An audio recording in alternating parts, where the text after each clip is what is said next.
Before anyone invented a single word, humans were already counting. Sheep, days, seasons. Numbers weren't invented to make school harder. They were invented because someone, somewhere, needed to know how much. Let's slow down and really look at where it all begins. Let's start with a quiet, powerful idea. Think about 3 apples on a table. Now picture 3 coins in your hand. The apples and the coins are completely different physical objects, but the number, the idea of 3, is exactly the same. That's the quiet magic of a number. It's an abstract concept that describes how many without caring what. Before we had symbols like the number 3, our ancestors carved simple tally marks into bone, trying to capture and hold this idea. The moment we understood that the count was separate from the things being counted, our world expanded. We could trade with fairness. We could plan for the future. We could measure the passing of time. From this single brilliant insight, arithmetic was born, the simple, elegant rules for working with these quantities. The first 2 rules are the most intuitive because they mirror the world we see. Addition is simply the story of bringing things together. You have 4 stones in a pile, 3 more roll in to join them, and you now have a new total, 7.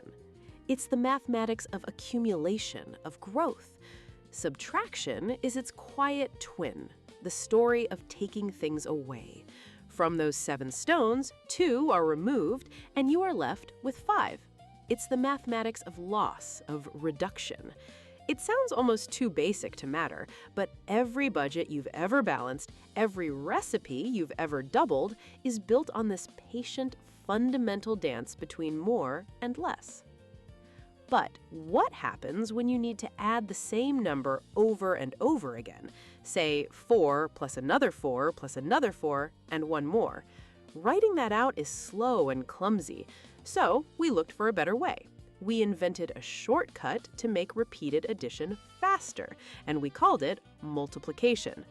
4 groups of 4 is 16. It isn't some strange new magic, it's just addition wearing a faster outfit. A tool we created for efficiency, for when the same pattern repeats itself, whether it's rows of crops in a field or bricks in a wall. It's the mathematics of scaling up. And finally, division. This is perhaps the most deeply human of all the operations. At its heart, it's about fairness. Imagine you have 12 freshly baked cookies to share among 3 friends. How do you do it so no one feels left out? Division gives you the calm, clear answer. 4 each. No more, no less. It solves one of the oldest social problems. How do we split a whole into equal parts? It's the mathematics of sharing. Every time you split a bill or calculate a rate or figure out a price per item, you are using this ancient tool to create fairness and order. So, there they are, 4 foundational ideas born from real-world needs: to combine, to take away, to repeat a pattern, to share fairly. That's it. That's the entire engine of arithmetic.